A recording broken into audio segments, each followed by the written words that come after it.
좀 있으면 한덕수 탄핵 시작. 뭐 이미 민주당이 탄핵은 시켜버리면 되는 거 아니에요? 대통령하고 다르게 한덕수 탄핵은 어떻게 돼요? 과반수만 참석하면 됩니까? 150명, 151표만 나오면 됩니까? 재적의원의 2분의 1? 잘 모르겠네요. 워낙 뭐 관심도 없고 의미도 없고 뭐 개판 5분전이잖아요. 재적의원, 국회의원이 300명이니까 300명의 과반수 151명만 되면은 탄핵이 되겠네요. 또 탄핵 되겠네요. 마음대로 탄핵하는 거지 뭐. 나라야 뭐 개판 5분전이 되든 혼란이 되든 환율이 뭐 1490원, 1500원을 뚫든 말든 2000원을 가든 말든 그거 뭐 상관이 있습니까? 자기들 하고 싶은 대로 하는 건데. 자, 그러면 여러분 우리는 지금 심각하게 고민을 한번 해봐야 돼요. 이미 이 과정을 우리가 몇 년 전에 지난 5년 정권에서 겪어봤지 않습니까? 일어날 수 있는 일들에 대해서 우리는 경험을 했으니까 여러분들하고 진지하게 다시 이제 또 토론을 하고 준비를 할 필요가 있는 거죠. 각자 도생 맞습니다. 예, 각자 도생 해야 됩니다.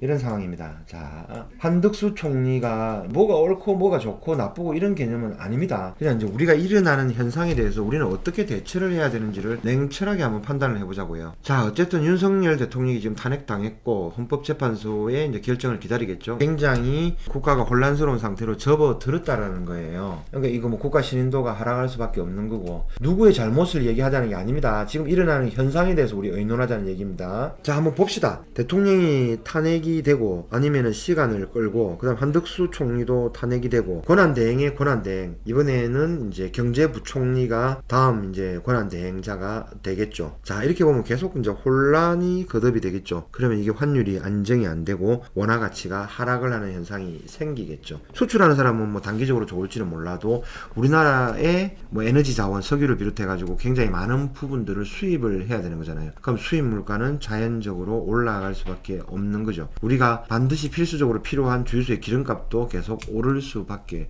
없겠죠. 그러니까 수입품들도 당연히 오를 겁니다. 이렇게 여차저차 해가지고 몇 개월 아니 1년 안에 일이 마무리가 되고 새로운 정부가 들어섰다. 그 지금 분위기상으로는 뭐 국민들의 정서도 그렇고 뭐 부정선거니 선관위는 이런 얘기 안 하겠습니다. 자, 이 상태에서는 지금 민주당의 대표인 이재명 대표가 대통령에 당선될 가능성이 많겠죠. 그럼 민주당은 어떤 정책을 펼치는 정부냐? 문재인 정부에서 우리가 이미 겪어봤죠. 성장 위주의 정책보다는 분배 위주의 정책을 펼치지 않습니까? 균형 재정보다는 도비시한 정책을 펼치겠죠. 예산을 많이 정액을 시켜가지고 늘리겠죠. 돈 풀기를 많이 하겠죠. 그러면 원화 가치가 안정이 되겠습니까? 안 되겠죠. 부자들을 적대시하겠죠. 또 적폐청산한다 그러면서 상속세, 정의여세, 가뜩이나 많은 이런 세금들, 그 다음에 검투세, 그 다음에 고액 연봉자들을 향한 높은 세율을 그대로 유지를 하겠죠. 어쩌면 더 올릴 수도 있겠죠. 그리고 인하한 법인세도 다시 올리자고 하겠죠. 어려운 사람들에게 나누어주는 분배 정책을 써야 되니까. 그 당의 정책이 그러니까.